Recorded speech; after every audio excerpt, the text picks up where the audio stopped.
ನೋಡಿ ಮಸಾಲೆಯುಕ್ತ ಗಟ್ಟಿ ಹೇಗೆ ಬಂದಿದೆ ಅಂತೇಳಿ.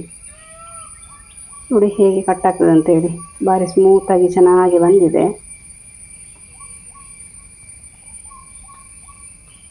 ನೋಡಿ ನಮಗೆ ಅಲ್ಲಲ್ಲಿ ಸಿಗುವಂತಹ ಉಪ್ಪಳಿಗೆ ಬೇರೆ ಈ ಎಲೆದು ಪರಿಚಯ ಇರ್ಬೋದಾ ನಿಮಗೆ? ನಮ್ಮ ಅಜ್ಜಂದಿರೆಲ್ಲ ಜಾಸ್ತಿಯಾಗಿ ಉಪಯೋಗಿಸಿದ್ರು ಈ ಎಲೆಯನ್ನು. ಬಾಳೆ ಎಲೆಯ ಬದಲಿಗೆ ಈ ಉಪ್ಪಳಿಗೆ ಬೇರೆಯನ್ನು ಉಪಯೋಗಿಸ್ತಿದ್ದು. ನಾನು ಈ ಎಲೆಯನ್ನೇ ಉಪಯೋಗಿಸ್ಕೊಂಡು ಇವತ್ತೊಂದು ಒಳ್ಳೆ ರೆಸಿಪಿ ಮಾಡ್ತಾ ಇದ್ದೇನೆ. ಅದಕ್ಕೆ ಬೇಕಾಗಿ ನಾನಿಲ್ಲೊಂದು 8 ರಿಂದ 10 ಎಲೆಯನ್ನು ತೆಗಿತಾ ಇದ್ದೇನೆ. ಆ ರೆಸಿಪಿ ಯಾವುದಂತ ಹೇಳಿದರೆ ಬೆಂದ್ರುಗಟ್ಟಿ. ಹೆಚ್ಚಿನವರಿಗೆ ಗೊತ್ತಿರ್ಬೋದು, ಮನೆಯಲ್ಲಿ ಮಾಡ್ತಾ ಇರ್ಬೋದು. ಹಾಟ್ ವಾಟರ್ ಗಟ್ಟಿ ಅಥವಾ ಬೆಂದ್ರುಗಟ್ಟಿ ಅಂತ ಹೇಳ್ತೇವೆ ನಾವು. ನೋಡಿ ಇವತ್ತಿನ ಗಟ್ಟಿಗೆ ನಾನು ಇಷ್ಟು ಎಲೆಯನ್ನು ತಗೊಂಡಿದ್ದೇನೆ. ಭಾರಿ ಚಂದದ ಎಲೆ ನೋಡಿ, ಒಂದು ಕೂಡ ಹಾಳಿಲ್ಲ ಇದರಲ್ಲಿ. ಇನ್ನು ನಾವು ವಿಡಿಯೋ ಸ್ಟಾರ್ಟ್ ಮಾಡುವ. ನಾನು Asha Udupa Kateel, welcome back to Karavali mirror. ನೋಡಿ ನಾನಿಲ್ಲಿ ಕುಚ್ಚಲಕ್ಕಿ ತಗೊಂಡಿದ್ದೇನೆ. ಗಟ್ಟಿ ಮಾಡಲಿಕ್ಕೆ ಬೇಕಾಗಿ 2 ಲೋಟದಷ್ಟು ಕುಚ್ಚಲಕ್ಕಿ ತಗೊಂಡಿದ್ದೇನೆ. ನೋಡಿ ಕುಚ್ಚಲಕ್ಕಿ ನೋಡಿ ಬಿಸಿ ಬಿಸಿ ನೀರು ಹಾಕಿ ಒಂದು 7 ರಿಂದ 8 ಗಂಟೆಗಳ ಕಾಲ ಹಾಗೆ ನೆನೆಸಿಡ್ತೇನೆ. ಬಿಸಿ ನೀರು ಹಾಕಿ ನೆನೆಸಿದ್ರೆ ಬೇಗ ನೆನೆತದೆ ಅಕ್ಕಿ. ಅಕ್ಕಿಯನ್ನು ಚಂದ ತೊಳೆದು ಬಿಸಿನೀರು ಹಾಕಿ ಇಡಬೇಕು. ಬೆಂದ್ರುಗಟ್ಟಿಗೆ ಉಂಟಲ್ಲ ಯಾವುದೆಲ್ಲ ಮಸಾಲೆ ಹಾಕೋದಂತ ಹೇಳಿ ನೋಡುವ. ನಾನಿಲ್ಲಿ ಮಸಾಲೆಗೆ ಸಿಂಪಲ್ ಆದ ಸಾಮಗ್ರಿ ತಗೊಂಡಿದ್ದೇನೆ. ಒಂದು 4 ಚಮಚದಷ್ಟು ಕೊತ್ತಂಬರಿ, 2 ಚಮಚದಷ್ಟು ಜೀರಿಗೆ, ಒಂದು ನಿಂಬೆ ಹಣ್ಣಿನ ಗಾತ್ರದಷ್ಟು ಬೆಲ್ಲ, ಹಾಗೆಯೇ ಒಂದು ನೆಲ್ಲಿಕಾಯಿ ಗಾತ್ರದಷ್ಟು ಹುಣಸೆ ಹುಳಿ, 7 ರಿಂದ 8 ಬ್ಯಾಡಗಿ ಮೆಣಸು, ಒಂದು 3/4 ಚಮಚದಷ್ಟು ಅರಿಶಿನ, ಹಾಗೆ ರುಚಿಗೆ ತಕ್ಕಷ್ಟು ಉಪ್ಪು. ಮೀಡಿಯಂ ಗಾತ್ರದ ತೆಂಗಿನಕಾಯನ್ನು ತುರಿದು ಹಾಕೊಂಡ್ರೆ ಆಯಿತು.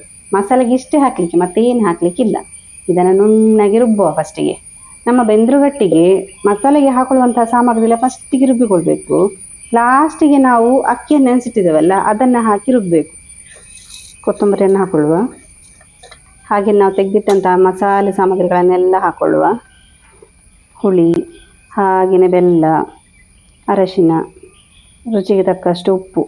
ಈ ಬ್ಯಾಡಗಿ ಮೆಣಸನ್ನು ಹಾಕಬೇಕಾದ್ರೆ ಸ್ವಲ್ಪ ಕಟ್ ಮಾಡಿ ಹಾಕೊಳ್ಳುವ.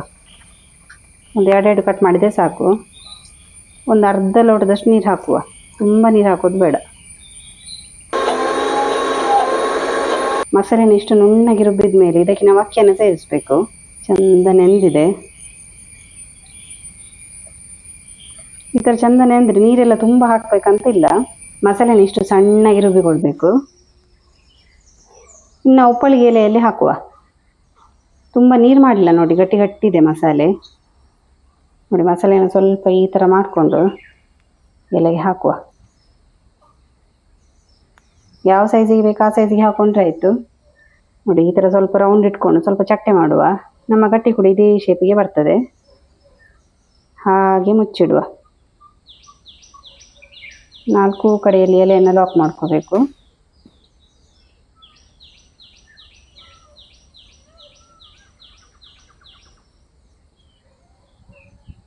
ನಮ್ಮ ಗಟ್ಟಿ ಉಂಟಲ್ಲ ಬೇಯಲಿಕ್ಕೆ ಒಂದು 3/4 ಗಂಟೆ ಬೇಕಾಗ್ತದೆ. ಅಂದರೆ ಕೊಚ್ಚಲಕ್ಕಿಯಲ್ಲಿ ಮಾಡಿದರೆ ಸ್ವಲ್ಪ ಬೇಯಲಿಕ್ಕೆ ಟೈಮ್ ತಗೊಳ್ತದೆ. ಅದೇ ನೀವು ವೈಟ್ ರೈಸಲ್ಲಿ ಕೂಡ ಇದನ್ನು ಮಾಡ್ಕೋಬಹುದು, ಆದರೆ ಅಷ್ಟು ರುಚಿ ಬರುವುದಿಲ್ಲ ನಮಗೆ. ಅಂದರೆ ಕೊಚ್ಚಲಕ್ಕಿಯಲ್ಲಿ ತಿಂದು ಅದೇ ರುಚಿ ಆಗೋದು. ಮತ್ತು ಈ ಮಸಾಲೆ ಗಟ್ಟಿ ಅಂತ ಹೇಳಿದರೆ ಭಾರಿ ರುಚಿ. ಅದಕ್ಕೆ ಸ್ವಲ್ಪ ತುಪ್ಪ ಎಲ್ಲ ಹಾಕ್ಕೊಂಡು ಸೇವಿಸಬೇಕು, ಭಾರಿ ರುಚಿ ಇರ್ತದೆ. ಈ ಬೆಂದ್ರುಗಟ್ಟಿಯಲ್ಲಿ ಮಸಾಲೆ ಗಟ್ಟಿ ಹಾಗೆಯೇ ಪ್ಲೇನ್ ಗಟ್ಟಿ ಕೂಡ ಮಾಡ್ಕೋಬಹುದು. ಪ್ಲೇನ್ ಗಟ್ಟಿಗೆ ಈ ಥರ ಮಸಾಲೆ ಎಲ್ಲ ಏನು ಹಾಕಲಿಕ್ಕಿಲ್ಲ.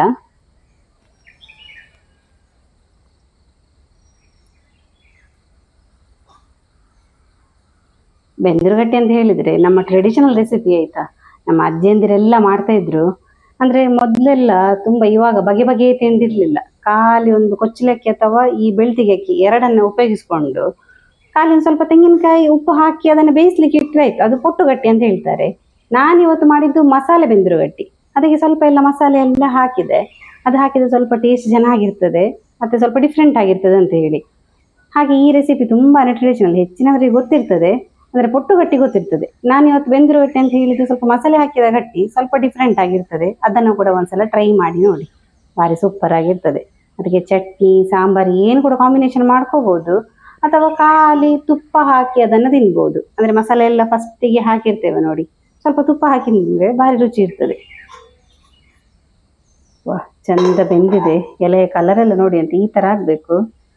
ಮತ್ತೆ ನಮಗೆ ಬೆಂದಿದ ಅಂತ ಹೇಳಿ ಟೆಸ್ಟ್ ಮಾಡಲಿಕ್ಕೆ ಇದನ್ನು ಓಪನ್ ಮಾಡಿ ಕೂಡ ನೋಡ್ಕೋಬೋದು. ಭಾರಿ ಬಿಸಿ ಇದೆ. ನಾನು ಅದಕ್ಕೆ ಒಂದು ಎಲೆಯ ಸಹಾಯದಿಂದ ಅದನ್ನು ಕೆಳಗಿಡ್ತಾ ಇದ್ದೇನೆ.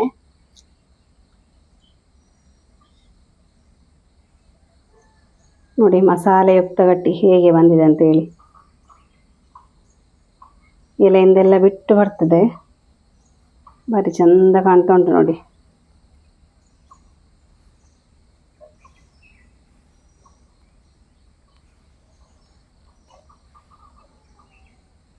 ನೋಡಿ ಹೇಗೆ ಕಟ್ಟಾಗ್ತದೆ ಅಂತೇಳಿ, ಭಾರಿ ಸ್ಮೂತಾಗಿ ಚೆನ್ನಾಗಿ ಬಂದಿದೆ.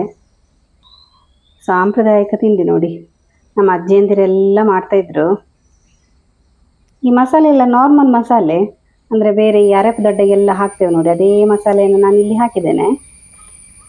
ನಮ್ಮ ಮನೆಯಲ್ಲಿರುವಂತಹ ಸಾಮಗ್ರಿಗಳು ಏನು ಸ್ಪೆಷಲ್ ಇಲ್ಲ, ಆದರೆ ಮಾಡುವ ವಿಧಾನ ಮಾತ್ರ ಸ್ಪೆಷಲ್ ಆಗಿ ಮಾಡಿದ್ದೇನೆ. ನೋಡಿದ್ರಲ್ಲ ಫ್ರೆಂಡ್ಸ್, ನಮ್ಮ ಬೆಂದ್ರೆ ಗಟ್ಟಿ ಹೇಗೆ ಬಂದಿದೆ ಅಂತ ಹೇಳಿ. ಹಾಟ್ ವಾಟರ್ ಗಟ್ಟಿ ಅಂತ ಕೂಡ ಹೇಳ್ತೇವೆ. ಇದಕ್ಕೆ ಸ್ವಲ್ಪ ಮೇಲ್ಗಡೆ ತುಪ್ಪ ಹಾಕ್ಕೊಂಡು ತಿನ್ನಬೇಕು, ಭಾರಿ ಪರಿಮಳ ಹಾಗೆ ಭಾರಿ ರುಚಿ ಇರ್ತದೆ. ನೀವು ಕೂಡ ಈ ವಿಡಿಯೋ ಇಷ್ಟ ಆದರೆ ತಪ್ಪದೆ ಮನೆಯಲ್ಲಿ ಟ್ರೈ ಮಾಡಿ ಆಯಿತಾ. ಮತ್ತು ಹೇಗೆ ಬಂದಿದೆ ಅಂತ ಹೇಳಿ ನನಗೆ ಕಮೆಂಟ್ ಮೂಲಕ ತಿಳಿಸಿ. ನಾನು ಇದೇ ಥರ ಇಂಟ್ರೆಸ್ಟಿಂಗ್ ವಿಡಿಯೋದೊಂದಿಗೆ ಮುಂದೆ ಸಿಗ್ತಾ ಇರ್ತೇನೆ. Thank you.